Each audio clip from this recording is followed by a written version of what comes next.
Dan kita akan lihat kenapa sih kok mereka ini di awal berani untuk melakukan hal ini tadi. Karena mereka menganggap bahwa sesuatu yang ilegal ini masih tetap bisa untuk dilakukan, terutama jika ternyata bagi hasil atas kekalahan dari member atau pemain di sini itu tidak akan sampai bocor dan ketahuan. Tapi kenyataannya akhirnya surat kontrak yang diduga adalah surat kontrak antara seorang afiliator kepada afiliator lainnya, yaitu merekrut afiliator.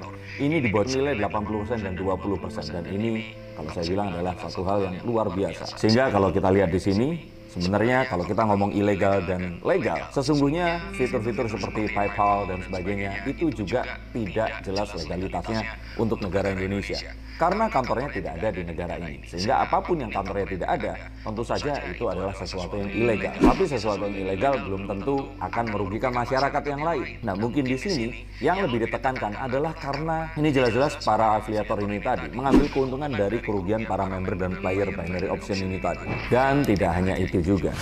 Sebenarnya kalau kita melihat dari konten-konten dari Monica Christie ini, kita akan tahu bahwa mereka ini juga membuka kelas trading. Seolah-olah mereka memang jago di bidang ini dan mengajarkan, padahal di dalam kelas trading diduga mereka ini menarik atau merekrut para orang-orang ini tadi. Jadi mereka seakan-akan dimasukkan ke pembelajaran trading dan mereka di sana akhirnya diminta untuk ikut mendaftar di aplikasi ini tadi, di mana menggunakan link afiliasi dari mereka.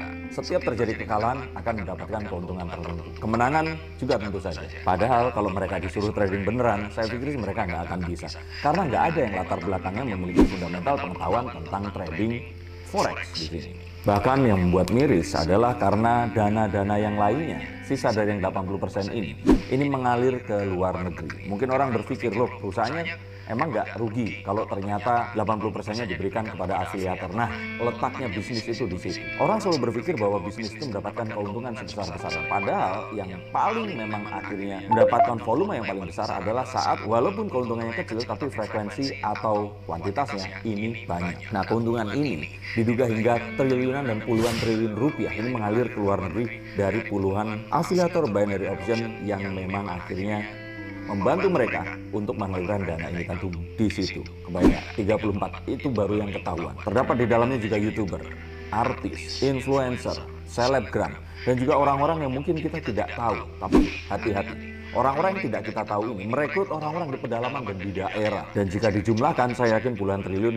Berikut ini. Pertama ada Doni Salmanan, kedua Indra Kents, ketiga Raden Mas Ade, keempat Ahmad Jo, kelima Kak Vites, keenam Raihan Syah, ketujuh Agam atau Detektif Candle, ke-8 Erwin Laisuman, ke-9 Cindul, ke-10 Bondol Trader, ke-11 Sarjana Trading, ke-12 Erik Septian, ke-13 Ken Wilbo, ke-14 Mas B, ke-15 Revan dan katanya dia ini artis, ke-16 Kapten Vincent, ke-17 Doni Sasake, ke-18 Setiawan Mulia, ke-19 Daeng Bos, ke-20 Ferdi Pena, ke-21 Hamza Pro, ke-22 YouTube Trader Sidra, ke-23 Trader Mbah Dewo, ke-24 YouTube Sugi Pujen, ke-25 YouTube Dinvest, ke-26 Evon Trade, ke-27 Nodi Wakge, ke-28 Ergia Trader, 29 Alan Surjayana, 30 Aku Gifan, 31 YouTube Nona Trader, 32 YouTube Marubo Suklasi, 3 Fakari, 34 YouTube Bujang Dola. Stop dulu sebentar untuk kalian semua. Inisial N dan mungkin saja inisial F. Mungkin tidak berurutan seperti yang dibacakan oleh Monica, tetapi kenapa di sini? Karena kalau saya lihat, penangkapannya ini juga berdasarkan dari mana yang lebih viral di antara para afiliator yang lainnya. Nah, terutama yang K ini pernah juga ditahan.